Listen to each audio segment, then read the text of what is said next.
Zainab, Zainab, Zainab, Zainab, Zainab, eloquent, vibrant Zainab, Zainab, Zainab, brave, defiant Zainab, Zainab, Zainab, silent tyrant Zainab, Zainab, Zainab, Zainab, Zainab, Zainab, Zainab, Zainab.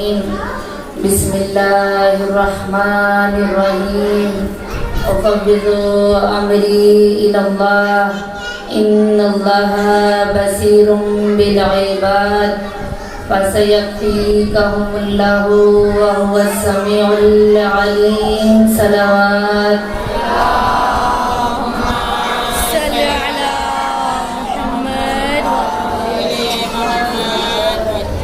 يا مقلب القلوب والأبصار يا مدبر الليل والنهار يا محول الحول والأحوال حول حالنا إلى أحسن الحال صلوات اللهم صل على محمد.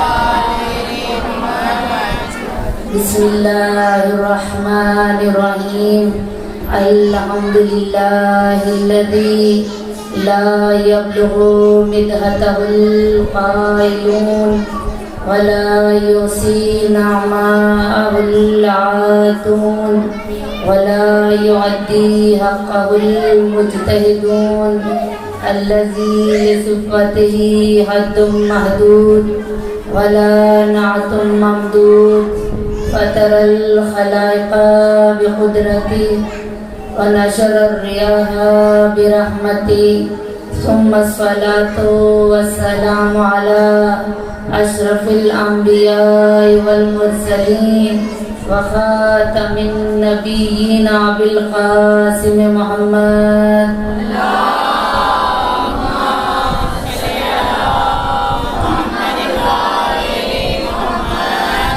وآله الطيبين الطاهرين المعصومين المظلومين سيما بقية الله في الأرضين صاحب العصر والزمان وخليفة الرحمن إمام الإنس والجان اللهم عجل لوليك الفرج صلوات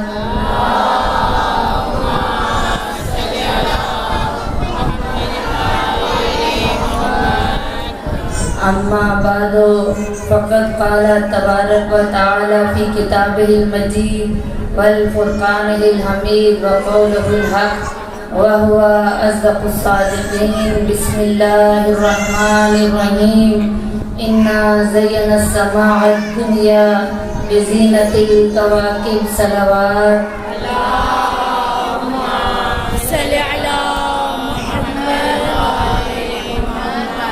نعرہ تکبیر ماشاءاللہ کافی خواتین تشریف فرما ہے ہاتھوں کو بلند کرتے ہوئے خدا کی توحید کا اعلان کرتے ہوئے نعرہ تکبیر نعرہ رسالت نعرہ رسالت نعرہ حیدری حیدری جن کی جان علی ہے نعرہ حیدری پہچان علی ہے نعرہ حیدری جن کا ایمان علی ہے نعرہ حیدری جن کا یہ عقیدہ ہے کہ علی کا نام لینے سے ختم قرآن کا ثواب ملتا ہے ہاتھوں کو بلند کریں کہ نجف قوالی ہماری صدا پر لبیک کہے اور کہے کہ میرے چاہنے والے مجھے پکار رہے ہیں کل کفا کو حاجت روا کو انما کو پکارنا ہے جس نے ولیوں کی مدد کی نبیوں کی مدد کی ہر بندے مومن کی مدد کرنے والا ہر عاصی و گنہگار کی پہلی رات قبر میں آنے والے کو پکارنا ہے بیمار میری مائیں بہنیں اپنی بیماریوں کو ذہنوں میں رکھتے ہوئے حاجات والی مائیں بہنیں اپنی حاجات کو ذہنوں میں رکھتے ہوئے نجف کے والی کو صدا دینی ہے کہ نجف کا والی ہماری صدا پر لبیک کہے اور کہے کہ میرے چاہنے والے مجھے پکارے ہیں نعرے حیدری حیدری حیدری محمد والے محمد صلوات